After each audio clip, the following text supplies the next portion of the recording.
வணக்கம், பாலச்சந்திரன் பேசுகிறேன். சில நாட்கள்ல கம்பரை பத்தி பேசியிருக்கோம். கம்பருடைய கவிச்சுவை, இந்த கம்ப ராமாயணத்தை பார்த்தா தெரியும். கம்ப ராமாயணம் மூழ்கி முத்தெடுக்க வேண்டிய ஒரு மாபெரும் கடல்.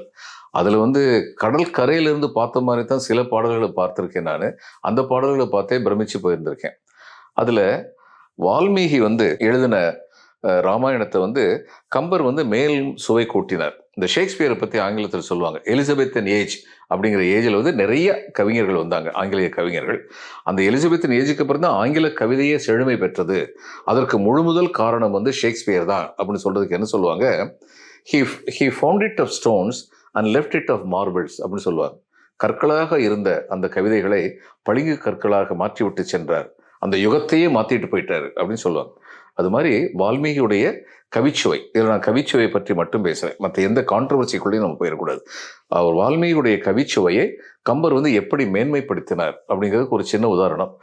கைகேயி தசரதன்ட்ட வரம் கேட்டாங்க. வரம் கேட்டுட்டு போ, 2 வரத்தையும் வாங்கிட்டாங்க. என் பையனுக்கு தான் முடி சுட்டணும், இவனுக்கு ராமனுக்கு நீங்க 14 வருஷம் காட்டுக்கு அனுப்பணும்னு சொல்லிட்டாங்க.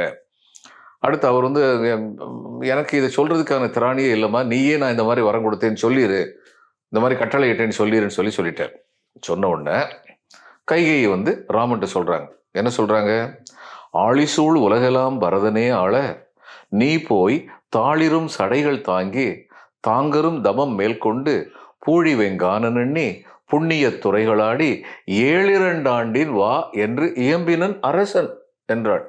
இந்த மாதிரி 14 வருஷம் கழிச்சு வாப்பா, எல்லாம் புண்ணிய துறைக்கெல்லாம் போ, ஒரு தவ வாழ்க்கையை வச்சுக்கோ, அதுக்கப்புறம் 14 வருஷம் கழிச்சு வான்னு சொல்லி நான் சொல்லப்பா, ராஜா சொன்னாரு அப்படின்னு சொன்னார். 7 ஆண்டின் வா என்று இயம்பினன் அரசன். இந்த 7 ஆண்டுங்கிறதுக்கு ஒரு இது உண்டு. 12 வருஷத்துக்கு அப்புறம் பட்டா போயிடும். அதனால 12 வருஷம் கழிச்சு இவர் வந்தாருன்னா இவருக்கும் அரசு உரிமை கிடையாது, இவர் பிள்ளைகளுக்கும் கிடையாது. தன்னோட பையனுக்கும் அவனுடைய சந்ததிக்கும் நிரந்தரமா இருக்கணுங்கிறதுக்காக கைகேயி அம்மா பண்ணி வச்ச வேலை.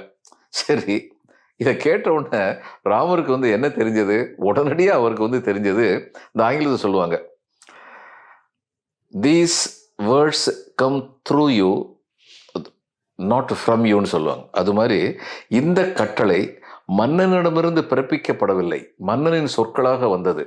கட்டளையின் உருவாக்கம் செய்தது கைகேயி அப்படிங்கிறது அவருக்கு தெரியும். இந்த அம்மா கேட்டுத்தான் என்னை தகப்பனார் இந்த மாதிரி காட்டுக்கு அனுப்புறாரு.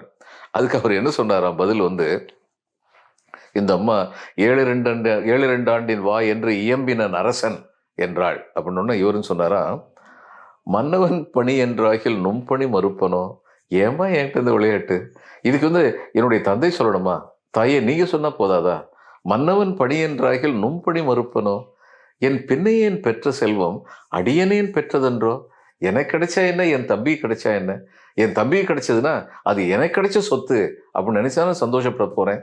என் பின்னையேன் பெற்ற செல்வம் அடியேன் பெற்றதென்றோ, என்னதின் உறுதியப்பால் இப்பணி தலைமையில் கொண்டேன், மின்னொளிர் காணம் என்றே போகின்றேன் விடையும் கொண்டேன்.